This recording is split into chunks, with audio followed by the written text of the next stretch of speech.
أسمع بهم وأبصر يوم يأتوننا لكن الظالمون اليوم في ضلال مبين وأنذرهم يوم الحسرة إذ قضي الأمر وهم في غفلة وهم لا يؤمنون إنا نحن نرث الأرض ومن عليها وإلينا يرجعون۔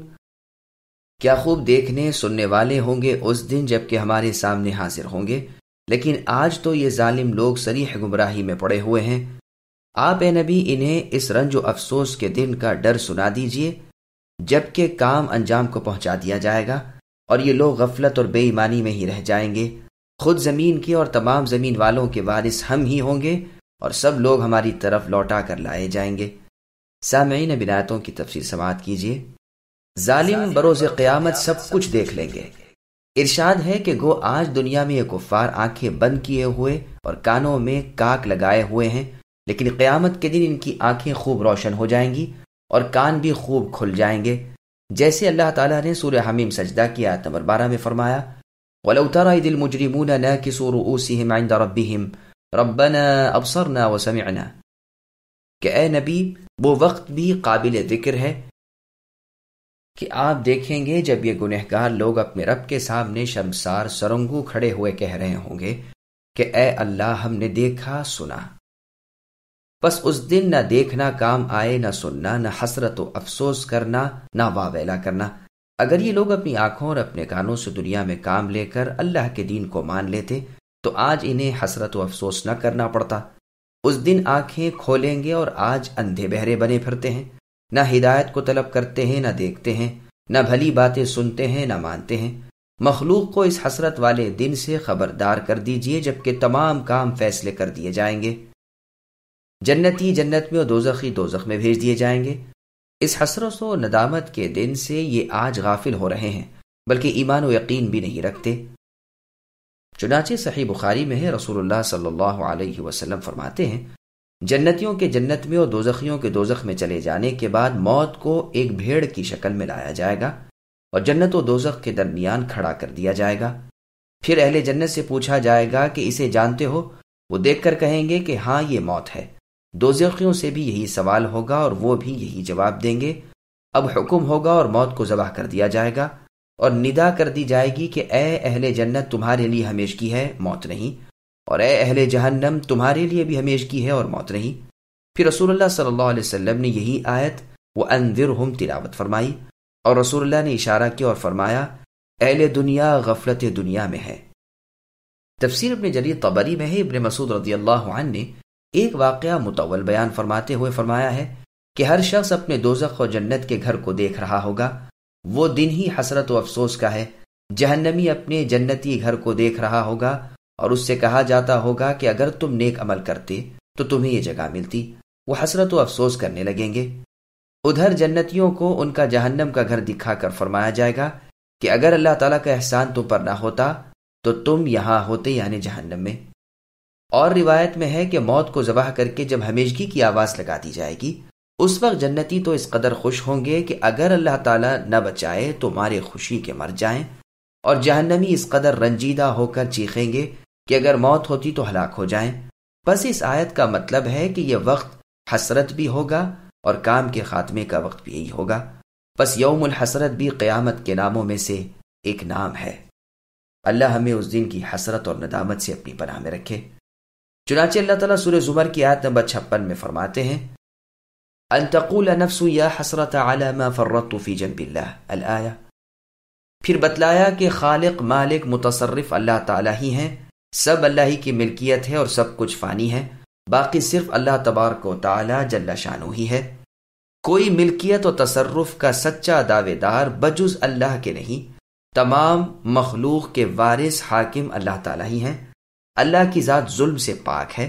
امیر المؤمنین عمر بن عبد العزیز رحمہ اللہ نے عبد الحمید ابن عبد الرحمن رحمہ اللہ کو کوفے میں خط لکھا، جس میں لکھا حمد و صلات کے بعد اللہ نے روز اول سے ہی ساری مخلوق پر فنا لکھ دی ہے، سب کو اللہ کی طرف پہنچنا ہے۔ اللہ نے اپنی نازل کردہ اس سچی کتاب قرآن مجید میں جسے اپنے علم سے محفوظ کیے ہوئے ہے اور جس کی نگہبانی اپنے فرشتوں سے کرا رہے ہیں، لکھ دیا ہے کہ زمین کا اور اس کے اوپر جو ہیں ان کا وارث اللہ تعالیٰ ہی ہے۔ اور اللہ ہی کی طرف سب لوٹائے جائیں گے۔ واذكر في الكتاب إبراهيم إنه كان صديقا نبيا إذ قال لأبيه يا أبت لم تعبد ما لا يسمع ولا يبصر ولا يغني عنك شيئا يا أبت إني قد جاءني من العلم ما لم يأتك فاتبعني أهدك صراطا سويا يا أبت لا تعبد الشيطان إن الشيطان كان للرحمن عصيا يا أبت إني أخاف أن يمسك عذاب من الرحمن فتكون للشيطان وليا۔ اور اس کتاب میں اے نبی ابراہیم علیہ السلام کا قصہ بیان کیجئے۔ بے شک وہ ابراہیم بڑی راستی والے پیغمبر تھے، جبکہ انہوں نے اپنے باپ آزر سے کہا کہ ابا، آپ ان کی پوجا پاٹ کیوں کر رہے ہیں جو نہ سنیں نہ دیکھیں، نہ آپ کو کچھ بھی فائدہ پہنچا سکیں؟ میرے مہربان باپ، آپ دیکھیے میرے پاس وہ علم آیا ہے جو آپ کے پاس آیا ہی نہیں، تو آپ میری ہی مانیے، میں بالکل سیدھی راہ کی طرف آپ کی راہبری کروں گا۔ میرے ابا، آپ شیطان کی پرستش سے باز آ جائیں، شیطان تو رحم و کرم کرنے والے اللہ تعالیٰ کا بڑا ہی نافرمان ہے۔ ابا، مجھے خوف لگا ہوا ہے کہ کہیں آپ پر کوئی اللہ کا عذاب نہ آ پڑے کہ آپ شیطان کے ساتھ ہی بن جائیں۔ سامعین، اب ان آیتوں کی تفسیر سماعت کیجیے۔ ابراہیم علیہ السلام کی باپ کے ساتھ گفتگو اور انداز شفقت۔ مشرکین مکہ جو بت پرست ہیں اور اپنے آپ کو خلیل اللہ ابراہیم علیہ السلام کا متبع خیال کرتے ہیں، ان کے سامنے اے نبی محمد صلی اللہ علیہ وسلم خود ابراہیم علیہ السلام کا واقعہ بیان کیجیے۔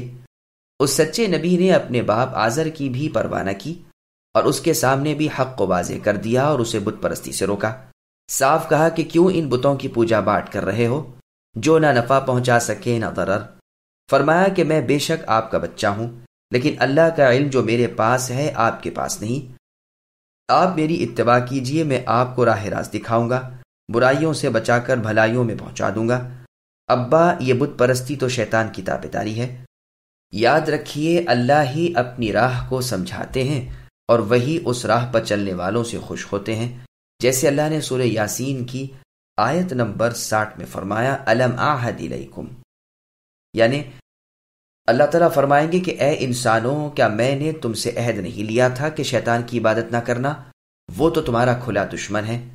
اور سورہ نساء کی آیت نمبر 117 میں فرمایا، یدعون من دونہ الا اناثا، کہ یہ لوگ یعنی مشرک لوگ تو عورتوں کو پکارتے ہیں اور اللہ تعالیٰ کو چھوڑتے ہیں، دراصل یہ سرکش شیطان کے پکارنے والے ہیں۔